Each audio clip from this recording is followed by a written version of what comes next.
Healthy hair signifies good health. Hello everyone.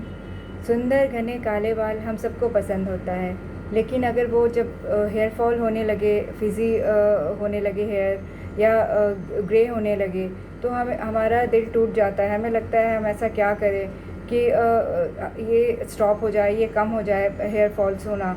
तो हम कई बार शैम्पू चेंज करते हैं, कंडीशनर चेंज करते हैं, लेकिन प्रॉब्लम एज़ इट इज़ बना रहता है। तो हम ऐसा क्या करें कि ये हेयर फॉल्स कम हो। तो हम उस रूट कॉज के बारे में बात करेंगे और अपने इंटरनल जो प्रॉब्लम है उन सब के बारे में आज बात करेंगे, जिसकी वजह से ये हेयर फॉल्स या ग्रे प्री मैच्योर ग्रे जिसको बोलते हैं वो होता है। तो चलिए बात करते हैं। तो इसका फर्स्ट जो कॉज है वो है न्यूट्रिशनल डिफिशिएंसी। तो कई बार जो होता है हम फैट डाइट या क्रैश डाइट में चले जाते हैं, जिससे हमें जो इसेंशियल न्यूट्रिएंट्स होता है, लाइक माइक्रो जो न्यूट्रिएंट होता है या विटामिन्स होते हैं, मिनरल्स होते हैं, तो वो नहीं मिल पाते हैं, जिसके कारण हेयर फॉल्स होता है या प्री मैच्योर ग्रेइंग का एक बहुत बड़ा कारण होता है, जिसमें से मेन होता है प्रोटीन, जिंक, आयरन और विटामिन डी। तो ये बहुत ही ज़रूरी है हमारे डेली जो इसेंशियल चीज़ें हैं, हमारी रिक्वायरमेंट है। तो इसमें से मेन है विटामिन डी, प्रोटीन, जिंक और विटामिन सी, ए। तो ये ऐसे न्यूट्रिएंट्स हैं जो कि हमारे बालों के लिए बहुत ज़रूरी हैं। तो ये आयरन, जैसे आयरन है तो आयरन बहुत ज़रूरी है। आयरन क्या करता है, तो ये आयरन जो है आरबीसी को बनाता है। वो आरबीसी जो है हम जो भी खाते हैं, खाना खाते हैं, उसके न्यूट्रिएंट्स को और ऑक्सीजन को जो है हमारे जो सेल्स हैं उस तक पहुंचाने का काम करता है। तो आयरन जो है बहुत ज़रूरी है हमारे फूड में, जिससे कि हमारे सेल्स को सफिशिएंट ऑक्सीजन मिल सके। जिंक जो है हमारे सेल्स ग्रोथ में काफ़ी मदद करता है। वो हमारे डीएनए को बनाता है, इसलिए जिंक भी हमारे खाने में बहुत ज़रूरी होता है। तो जिंक जो मेनली है वो नॉनवेज, जैसे नॉनवेज फूड में मिलते हैं। जो वेजिटेरियंस सोर्स है उसमें दाल में, लेंथिल्स में जिंक होता है। हमारे सीड्स एंड नट से हम जिंक ले सकते हैं। जो डार्क चॉकलेट है उसमें जिंक होता है। तो जिंक भी बहुत ज़रूरी है हमारे सेल्स के ग्रोथ के लिए, हमारे सेल्स के रिपेयर के लिए बहुत ज़रूरी है। इसके बाद जो मेन है वो विटामिन डी। कई बार जो है विटामिन डी कम होने की वजह से बहुत ज़्यादा हेयर फॉल्स होते हैं, जिसको हम समझ नहीं पाते हैं, क्योंकि विटामिन डी एक तरह का हार्मोन्स है जो कि सीक्रेट होता है अगर हम अपने आप को एक्सपोज करें सनलाइट में। तो इसलिए सनलाइट जो है एवरीडे सनलाइट 15 to 20 मिनट्स बहुत ज़रूरी है, बहुत इसेंशियल है हमारे बालों के, हमारे अच्छे बालों के लिए, हमारे हेयर फॉल्स को रोकने के लिए। इसके बाद हमें जो है बैलेंस डाइट की तरफ ज़्यादा ध्यान देना चाहिए। बहुत ज़्यादा प्रोटीन नहीं, बहुत कम भी प्रोटीन नहीं, एडिक्वेट अमाउंट में प्रोटीन लेना चाहिए हमें, जो कि बहुत ज़्यादा ज़रूरी होता है। एग, जिसमें कंप्लीट एग को लेना चाहिए, जो कि जिसमें कि बायोटीन प्रेजेंट रहता है। बायोटीन क्या करता है, बायोटीन हमारे सेल्स के ग्रोथ में काफ़ी मदद करता है। इसके बाद बहुत सारे मिनरल्स होते हैं एग योक में, और एग में जो है 68 to 70% जो होता है कैरेटिन होता है, जो हमारे बालों को काफ़ी उसके अच्छे ग्रोथ के लिए बहुत ज़रूरी होता है। इसलिए हमें कंप्लीट जो प्रोटीन होता है एज अ एग, उसको लेना चाहिए अपने बालों के अच्छी ग्रोथ के लिए। इसके बाद हम अपने डाइट में जो है जितने नट्स एंड सीड्स हैं, लाइक सीड्स में सेसमे सीड्स आ गया, फ्लैक्स सीड्स आ गए, सब्ज़ा सीड्स है, उसमें भी बहुत ज़्यादा प्रोटीन होता है, जिंक होता है, बहुत सारे मिनरल्स होते हैं, तो जो बालों के लिए बहुत ज़रूरी होते हैं, उसको अपने डेली डाइट में ज़रूर इंक्लूड करना चाहिए। जितने ग्रीन लीफी वेजिटेबल्स हैं उनको अपने डाइट में इंक्लूड करना चाहिए, एज़ वेल एज़ जो स्प्राउट्स होते हैं वो बहुत अच्छा होता है हमारे बालों के लिए। तो स्प्राउट्स को भी अपने डेली डाइट में ज़रूर हमें इंक्लूड करना चाहिए। इसके बाद आ गया हमें vitamin A rich food. Vitamin A rich food जो है वो हमारे सेल्स के ग्रोथ के लिए, हमारे जो सेल्स के रिपेयर के लिए, हमारे स्कैल्प के लिए बहुत ज़रूरी होता है vitamin A rich food. Vitamin A rich food में जो बीटा कैरोटीन है, उसमें एक तरह का वो हमारे स्कैल्प को क्या करता है कि वो हमारे स्कैल्प के ग्लैंड को स्टिमुलेट करता है, उससे ताकि उससे जो नेचुरल ऑयल है, सीबम जिसको बोलते हैं, वो प्रोड्यूस हो सके और हमें एक नेचुरल जो मॉइस्चराइज़र है वो हमारे बालों को मिल सके। इसलिए vitamin A rich food like जैसे कैरेट हुआ या स्वीट पोटैटो हुआ या मैंगोज़ हुआ या पम्पकिन हुआ, जितने ऑरेंज एंड रेड कलर्स के जो फ्रूट एंड वेजिटेबल्स है उसको अपने डाइट में हमें ज़रूर इंक्लूड करना चाहिए। इसके बाद विटामिन सी रिच फूड जैसे आंवला हमारे बालों के लिए बहुत अच्छा होता है, तो आंवला को हम अपने डाइट में इंक्लूड कर सकते हैं अपने अच्छे बालों के लिए, अपने बालों के नेचुरल शाइनिंग के लिए। उसको ड्राइनेस से रोकने के लिए हम आंवला या विटामिन सी रिच फूड जो भी जितने सिट्रस फ्रूट्स हैं उसको अपने डाइट में इंक्लूड करना चाहिए, जो कि एंटी इन्फ्लेमेटरी भी होते हैं और हमारे जो भी फ्री रेडिकल्स है या जितने टॉक्सिक्स हमारे बॉडी में प्रोड्यूस होते हैं उसके कारण फ्री रेडिकल्स प्रोड्यूस होते हैं, तो उसको न्यूट्रलाइज करने के लिए काफ़ी अच्छा होता है विटामिन सी रिच फूड। इसलिए विटामिन सी रिच फूड को भी अपने डाइट में अपने अच्छे बालों के लिए ज़रूर इंक्लूड करना चाहिए। इसके बाद ओमेगा 3 जो होता है, ओमेगा 3 एंटी इन्फ्लेमेटरी होता है, तो ओमेगा 3 हमें सारे सीड से जो भी नट्स होते हैं लाइक आलमंड हुआ या वॉलनट हुआ, तो उसमें से हमें मिल जाता है। तो ऐसे जो है हम अगर बैलेंस डाइट को अपने डाइट को बैलेंस करके चले तो वो हमारे ओवरऑल हेल्थ के लिए और साथ में हमारे अच्छे बालों के लिए भी बहुत अच्छा है। इसलिए हमें बैलेंस डाइट की ओर ज़्यादा फोकस करना चाहिए, हमें ज़्यादा ध्यान देना चाहिए। उसके बाद नेक्स्ट जो बहुत बड़ा कारण है हेयर फॉल्स या ग्रे होने का, वो हार्मोनल इश्यू है। तो हार्मोनल इश्यू हमें जो है पीसीओडी एक बहुत बड़ा कारण है। इसके बाद आफ्टर 30 जो होता है, इसके आफ्टर 30 इसके बाद जो बहुत सारे बॉडी में चेंजेस आते हैं, हार्मोनल चेंजेस होते हैं बॉडी में। इसके बाद जो थायराइड है वो तो बहुत बड़ा इशू है हार्मोनल इम्बैलेंस होने का। तो इसको हम कैसे करेक्ट कर सकते हैं? तो इसको हम जो है अपने लाइफस्टाइल को इम्प्रूव करके, अपने न्यूट्रिएंट्स को, अपने बैलेंस डाइट को अपने डेली डाइट में, अपने लाइफस्टाइल में इंक्लूड करके जो है बहुत सारे जो इम्बैलेंस होते हैं, हार्मोनल प्रॉब्लम्स होते हैं, उसको करेक्ट कर सकते हैं। तो जैसे योगा या आसना हुआ, उससे भी बहुत सारी हार्मोनल इश्यू जो है वो कम होती है, करेक्ट होती है। तो ये सब चीज़ों को अपने जो है लाइफस्टाइल में इंक्लूड करना चाहिए हमें, सो दैट कि ये जो हार्मोनल इश्यू की वजह से जो भी हेयर फॉल्स होते हैं वो कम हो सके, वो स्टॉप हो सके। इसके बाद थर्ड जो है कॉज वो है मेडिकेशन।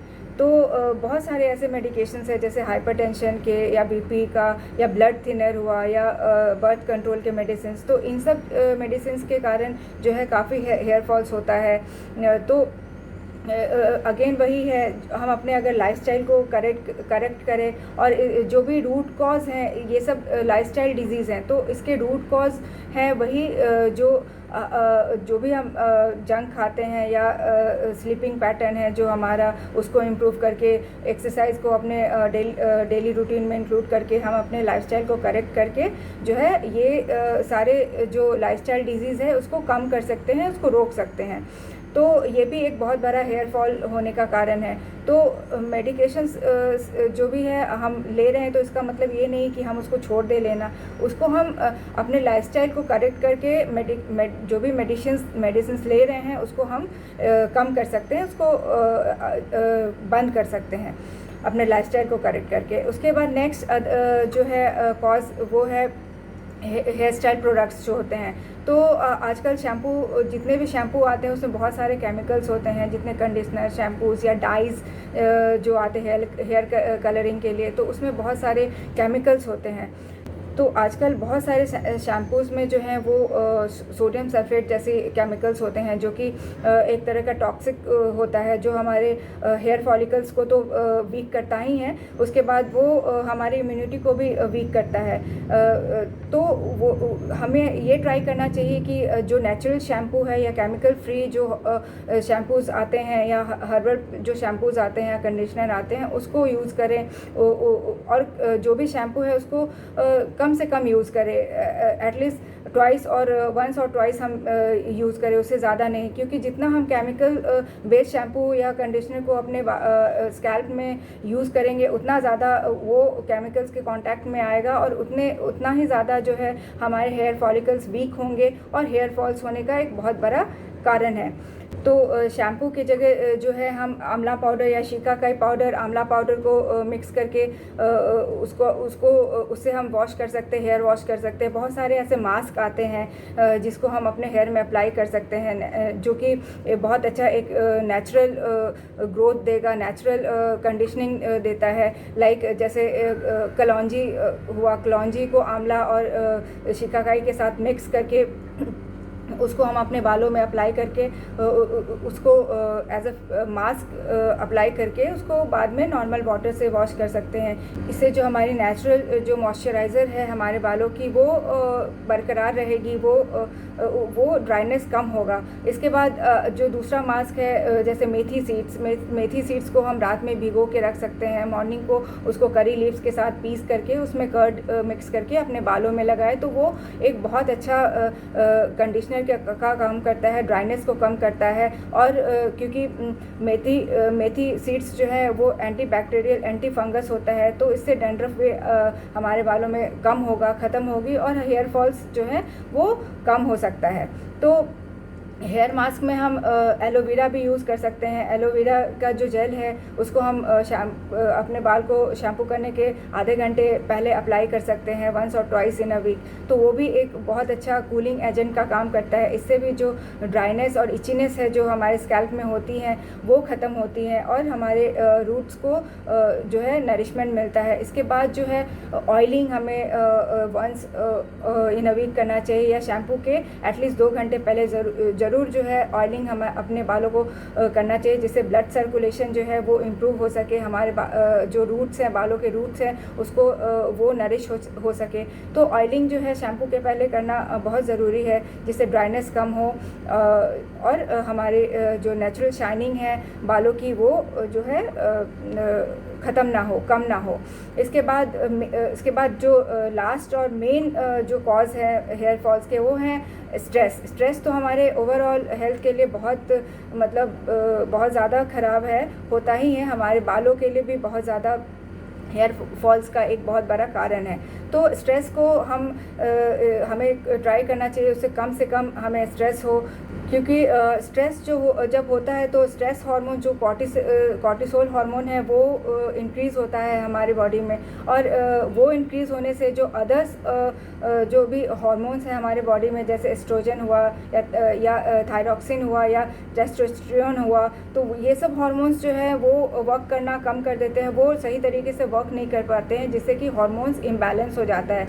तो अगेन वो फिर इम्बैलेंस हार्मोन्स के कारण जो है हेयर फॉल्स होते हैं, काफ़ी ग्रे हो जाता है हेयर बहुत जल्दी। आजकल 25-30 एज के लोगों को या 20+ के भी लोगों को जो है हेयर ग्रे होना स्टार्ट हो जाता है। तो इसका मेन एक कारण है कि जो हमारे जो नेचुरल एंटीऑक्सीडेंट जो प्रोड्यूस करता है हमारा लिवर, तो वो स्ट्रेस के कारण जो है वो नहीं कर पाता है। वो नेचुरली एंटीऑक्सीडेंट जो हमारी बॉडी प्रोड्यूस करती है वो सही अमाउंट में जो है सिक्रीट नहीं हो पाने के कारण जो है फ्री रेडिकल्स जो भी हमारे बॉडी में आते हैं तो वो टॉक्सिन प्रोड्यूस करते हैं, जिसके कारण हेयर फॉल्स होता है और प्रीमैचुरल ग्रेइंग का सबसे बड़ा एक कारण है। तो हमें स्ट्रेस को जितना हो सके उसको कम करने की कोशिश करना चाहिए, ख़त्म करने की कोशिश करनी चाहिए।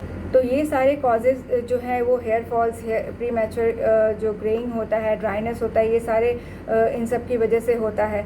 तो अभी जैसे हम एक प्लांट को अगर ग्रो करें तो प्लांट को अगर हम उसके रूट्स को ध्यान ना देके उसके ऊपर सिर्फ स्प्रे करे तो वो थोड़े देर के लिए वो बहुत अच्छा दिखेगा, लेकिन बाद में उसकी जितनी ग्रोथ अच्छी तरीके से जो ग्रोथ होनी चाहिए वो ग्रोथ नहीं होती है, बाद में वो डल सा हो जाता है। वैसे ही हमारी हेयर है, हम अगर अपने इंटरनल प्रॉब्लम्स को या रूट कॉज के ऊपर ध्यान ना दे तो हमारी जो बालों की क्वालिटी है वो अच्छी नहीं होगी। इसलिए हमें रूट कॉज के ऊपर ध्यान देना चाहिए। प्लांट के जैसे रूट में हम रूट को नरिश करते हैं, उसको पानी देते हैं तो प्लांट बहुत अच्छा ग्रो करता है। तो इसी तरीके से जो हमारे रूट्स हैं, जो हेयर के रूट्स हैं, जो स्कैल्प हैं, हेल्दी स्कैल्प के लिए जो है बैलेंस डाइट जो है बैलेंस डाइट को अपने प्रायोरिटी में रखना चाहिए। और जो भी एक्सरसाइज हैं तो हम एक्सरसाइज को अपने डेली रूटीन में ज़रूर इंक्लूड करना चाहिए, सो दैट कि ये एक्सरसाइज या जो भी आसनास या योगा होते हैं वो एक तरह का व्हीकल का काम करते हैं। जो भी हमारे ब्लड सेल्स, जो हम खाना खाते हैं, जो फूड खाते हैं, उसके न्यूट्रिएंट्स को जो पहुंचाने का काम करता है वो एक्सरसाइज मूवमेंट करता है। अगर हम सीडेंटरी लाइफस्टाइल के साथ सारा कुछ करें लेकिन हम एक्सरसाइज नहीं करें और अपनी सीडेंटरी लाइफस्टाइल के साथ चले तो उन सब चीज़ों का कोई फ़ायदा नहीं होगा। क्योंकि हम एक्सरसाइज नहीं करेंगे, हम मूवमेंट नहीं करेंगे तो हमारा ब्लड सर्कुलेशन नहीं होगा और हमारी जो भी ऑक्सीजन है वो हमारे सेल्स तक नहीं पहुंच पाएगी। इसलिए लाइफस्टाइल को करेक्ट करना, अपने डाइट को करेक्ट करना, अपने जो भी हार्मोनल इम्बैलेंस है उसको करेक्ट करना, और जो बहुत सारी आसनास जो होती हैं जैसे इन्वर्ट आसनास बहुत सारी होती है, शीर्षासन जिसको बोलते हैं, तो वो सब आसना से जो है हमारे स्कैल्प के सेल्स को जो है ऑक्सीजन बहुत अच्छे से मिल पाता है, जिसके कारण हेयर फॉल्स बिल्कुल ही ख़त्म हो जाता है और हेयर ग्रे को कम करने में भी काफ़ी मदद करता है। तो फ्रेंड्स, कैसा लगा आपको ये वीडियो? होपफुली ये वीडियो आपके लिए हेल्पफुल हो और आपके लिए यूज़फुल हो। तो अगर आपको ये वीडियो अच्छा लगा तो आप इसको लाइक और सब्सक्राइब करना ना भूलें और कमेंट बॉक्स में हमें कमेंट करके ज़रूर बताएं। And keep sharing. Bye bye. Be healthy, be happy. Bye bye.